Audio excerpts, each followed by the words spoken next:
So hello, welcome back to Goomadies Coins and Banknotes, and today we are talking about the $20 series, and this is the first polymer series that was issued in Australia, and the date we're talking about now is 2008. So on these banknotes, how you tell the date is the first two numerals, and this has got OH, which represents 2008. And on other dates, if you want, this one is a $10. It's at 13, so it's 2013. So that's how you know which date these polymer banknotes were actually printed in. The older paper banknotes, which these took over, had no date, so you just rely on a signature. But basically, you don't know when this was printed, but you can use deduction based on the lettering. And the first one here is AAA. EAA, and that would have been probably issued in between, I would say 1984, 89, probably 86, 87. So this one's probably from the later part of the print run. Okay, but these ones don't have to worry about that. All the banknotes, so AA, as well as the last prefix, which is JC, were printed in the same print run. And all of these, as we're going to have a look in a minute, have the same number of prints, so 1 million banknotes per prefix. So prefix is the 2 letters, suffix is the 6 numbers. We don't really count the date in the actual number because it's the date, it doesn't change for the year 2008. Okay, so the front of this banknote has Mary Ryby, and she was an Australian businesswoman, so she owned the actual ship, and you can find all this information on the RBA website. So this is the ship that was the schooner Mercury. Personally, I don't like sailing ships. Just something about rope.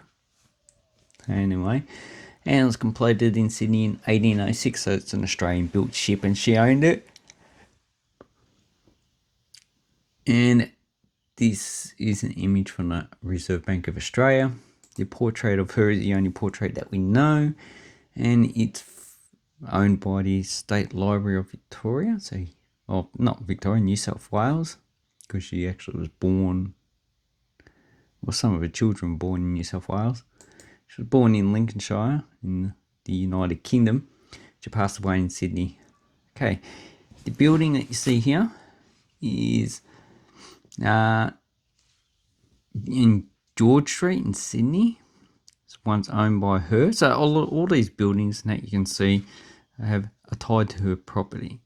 And on Wikipedia it says that her husband done a lot of the businesses, but I reckon she had a big hand in it. So really, it's not his business. Although at the time, the women pretty much could not own that much. They couldn't even vote. God. So we have a compass as the watermark. Now, security feature we have is the 7-pointed star. So it's a Federation star, one point for each state, and the 7th point is for all the territories. Another feature is the watermark, which on the second issue of Polymer Notes I don't have. So this is the coat of arms.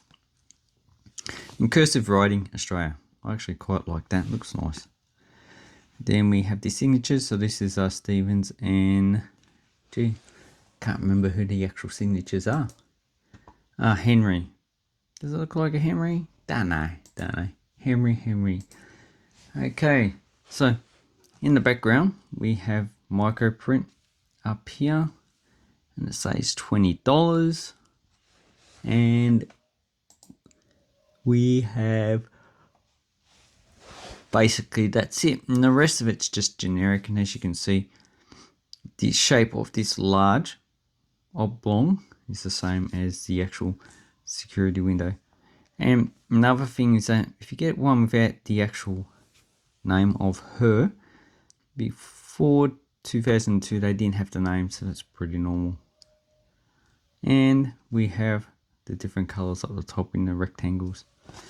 On the other side we have John Flynn, born in 1880, passed away in 1951. Oh, sorry, this girl was born in 1777, passed away in 1855. So these two people never had a chance to know each other because she passed away, what was it, 25 years before he was born.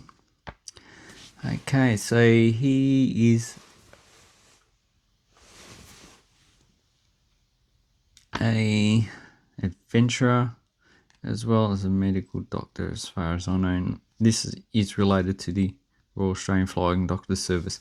So basically all this is based on the Royal Australian Flying Doctors Service. And the details on this banknote. So the aircraft is an ambulance called Victory. Flew the first flying doctor mission in 17th of May 1928. And he had an adventure with Qantas. So that's what that aircraft is for emergencies, for doctors to actually go to different places. Here, okay, pedal powered generator. So there's a pedal, and you just pedal around, and the actual generator. So for wireless sets, sole method of communication from Outback, so it's used for communication. Could have been used for other stuff, like if they had primitive incubators or something like that, or even iron lungs, but that's pretty inefficient. And here we have a diagram of a person. So useful medical research. And your signature's up there. You can't, half of it's because it's the same color as the background. A lot of it, you can't see half the signature. Okay, so then we have the portrait of John Flynn. So he's also a reverend. And based on a photograph held at the National Library of Australia. And the camel, so camels have been in Australia quite a long time, and originally they had to import Afghans to actually look after them because Australians were not familiar with them, or even the British. Okay, taken in 1919. Provided the Reverend John Flynn purchased 5 camels in 1913 for his patrol padres who undertook missions throughout Central Australia. So he was aircraft, expensive at the time. A lot of people would have had fodder, and they used camels to go around to different missions to assess the actual people. Okay, and here we have the rising sun in the background. So that is very good. I actually like that banknote. Multicoloured full dimensional pattern of each pattern. So they've got patterns in the background. And if you're missing the white, or if the colours overlapping each other, it's probably an error note. So look for errors. And this one's the first prefix. So now the actual UV on this banknote. Okay. UV. So you've got these serial numbers. It says it's got a 20 there. But basically I don't see that. It should have a 20. But I don't see it. The serial numbers come up as UV, but nothing else. What about on this side? No. So maybe the UV's pretty low, or even I've got the wrong UV lamp. Okay, anyway, okay, so as for the actual serial numbers, so here we have the banknotes, and they produced all the denominations that year.